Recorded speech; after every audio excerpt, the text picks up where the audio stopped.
গান বাংলা। গান বাংলা টিভি একটি পরিচিত নাম। কৌশিক হোসেন তাপস এবং তার স্ত্রী ফারজানা মুন্নি। ফারজানা মুন্নিকে চিনেন আপনারা? ফারজানা মুন্নি ছিলেন হলো শেখ হাসিনার বিউটিশিয়ান। সেই সুবাদেই ফারজানা মুন্নি খুদ শেখ হাসিনার কাছ থেকে সব দাবি দাবা আদায় করে নিতেন, আর কৌশিক হোসেন তাপস তার স্ত্রীর দাপটে মানে খুল্লা বেড়াইতেন, যখন যা খুশি হাতায় নিতেন।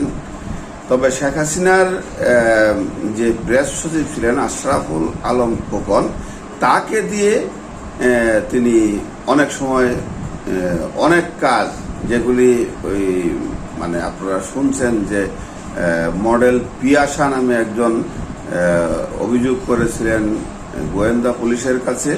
তাপসের যে গান বাংলা টিভি, ওইটার উপরে একটা গোপন রুম ছিল, সেই গোপন রুমে রাতভর মৌজ মাস্তি হইতো। বিদেশ থেকে নারীরা আসতো, যেমন সানি লিওন আসছিলেন, তারপরে আপনার দুষ্ট কোকিল গান গাইল যে মিমি চক্রবর্তী, তো জয় বাংলা কনসার্টে মিমি চক্রবর্তী বাংলায় গান গাইছে। তো এখন এই এরা আইসা কি করত? এরা আইসা ওই মন্ত্রী মিনিস্টার যারা আছে তাদের মনোরঞ্জনের জন্য হলো একটা লিস্ট থাকতো কার কি চাহিদা, সেই চাহিদা অনুযায়ী কৌশিক হোসেন তাপস আমদানি করতেন, ইম্পোর্ট করতেন। তো এই ইম্পোর্টের মধ্যে মানে শিল্পী থাকতো, বাদ্যযন্ত্রিক থাকতো। তো সেইগুলি আবার আমলা মন্ত্রী এদের মনোরঞ্জনের জন্য হইতো, ব্যবহার হইতো। যেমন একবার কেনিয়া থেকে একদল আসলো নারী, তখন আপনার এয়ারপোর্টে আটকায় দিল। এয়ারপোর্টে আটকানোর পর আশরাফুল হোসেন খোকনকে প্রধানমন্ত্রীর প্রেস সচিব কৌশিক হোসেন তাপস ফোন দিলেন।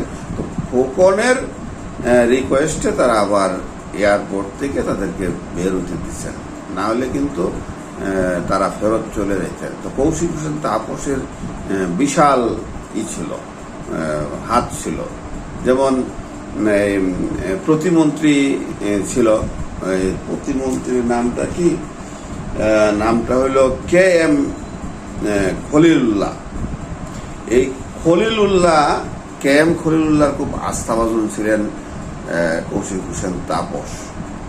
যেভাবে সে ইগুলি মানে জয় বাংলা কনসার্ট থেকে শুরু করে মানে সব ধরনের কনসার্ট এবং এই তথ্য মন্ত্রণালয়ের অধীনে যে অনুষ্ঠানগুলি থাকতো, সমস্ত অনুষ্ঠানগুলি সে এই KM খলিলুল্লাহর মাধ্যমে বাগায় নিতেন। কোটি কোটি টাকাও এখানকে হাতায় নিতেন এবং যারে যা দেওয়ার দরকার দিয়ে দিতেন। এই হলো গান বাংলার আসল রূপ। এই গান বাংলা সম্পর্কে আপনারা এর আগেও আমার একটি ভিডিও দেখেছেন। সেই ভিডিওতে আমি বলেছিলাম যে বুবলি ওই যে তাপসের বাথরুমে পলে আসছিল, ফারজানা মুন্নি রাত 4টার সময় যায় ওরে খুঁজে বের করছে। এই বুবলির সাথে কিন্তু বিয়ে হয়ে যেত কৌশিক হোসেন তাপসের। তখন শাকিব খান ছিল হলো ইন্ডিয়াতে, দরদের শুটিং করতেছিল। সেইখানে শাকিব খানকে ফোন দিল অপু বিশ্বাসের কাছ থেকে নাম্বার নিয়ে ফারজানা মুন্নি, মানে তাপসের স্ত্রী, গান বাংলার চেয়ারম্যান। তো এরা দেশটাকে লুটে পুটে খাইছে, মানে যে যেখানে যেভাবে পারছে, যার যার রেফারেন্স কাজে লাগছে সেই সব রেফারেন্স দিয়ে তারা দেশটাকে লুটে পুটে খাইছে। এই হইল গান বাংলার মানে আসল চিত্র। আরো অনেক কিছু আছে, আস্তে আস্তে আপনারা শুনবেন। তো মাঝে মধ্যে এই তাপস এবং মুন্নি তাদের ফেসবুকে স্ট্যাটাস দেন, কিন্তু জনতার রোশনাল থেকে বাঁচতে তারা কমেন্ট বক্সটাকে ডিলিট করে রাখছেন, কমেন্ট বক্সটাকে সচ্ছল রাখেন নাই, অফ করে রাখছেন। তো এইভাবে আর কতদিন ঘুরে ঘুরে আর কতদিন খাইবে? বিদেশে ঘুরতেছে, মৌজ মাস্তি করতেছে, সবাই ভালো আছে কিছু লোক ছাড়া, যারা মানে খুব চালাক কাউয়ার মতো, তারা সটকে পড়ছে আবাস পায়া যে না দেশে একটা হট্টগোল লাগতে পারে, ভাইগে যায়। আর যারা যাইতে পারে নাই তারা এখন ওই কেউ কেউ বনে জঙ্গলে পলায় আছে, কেউ কেউ থানা হাজতে আছে, কেউ কেউ জেলখানায় আছে, কেউ কেউ রিমান্ডে আছে। দেশকে অচল করে দিয়েছে এইসব লোকগুলি। সব দোষ কি তাহলে শেখ হাসিনার? শেখ হাসিনার না, শেখ হাসিনারে ভাঙায়া খাইছে সবাই মিলা, বোকা বানায়া। এইভাবে শেখ হাসিনা বোকা হয়ে যাবে ভাবতেও পারি নাই। তবে ক্ষমতার লোভ, সবকিছু হচ্ছে ক্ষমতার লোভ। ক্ষমতায় টিকে থাকার জন্য যে যা বলছে সেভাবেই শেখ হাসিনা চলছে। তো দেশ ভালো চলুক, দেশের মানুষ ভালো থাকুক। আবার যদি কখনো প্রয়োজন হয় রক্তক্ষয়ী সংগ্রামের ছাত্ররা রেডি থাকুক, ছাত্র জনতা এক হয়ে আবার কাজ করো। তবে আমি বলবো যে ছাত্রদেরকে কাজে লাগানো উচিত। এখন প্রতিটা সেক্টরেই তাদেরকে রাখা উচিত, পার্ট টাইম জব হোক আর পার্মানেন্ট জব হোক।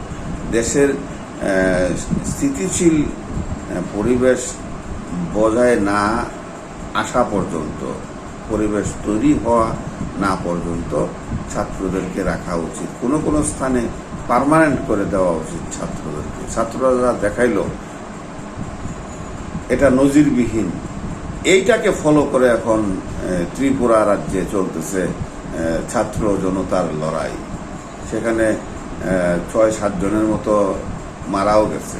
আবার মোদী সরকার এখান থেকে দিল্লি থেকে ফোর্স পাঠাইছে যে তাদেরকে দমন করার জন্য। কিন্তু সহজে কি দমন হবে? আমার মনে হয় না। আপনারা কি বুঝতেছেন? আপনাদের মূল্যবান কমেন্টস, মতামত জানাইবেন। যদি ভালো লাগে ভিডিও শেয়ার করবেন, সাবস্ক্রাইব করবেন, লাইক দেবেন। আসসালামু আলাইকুম।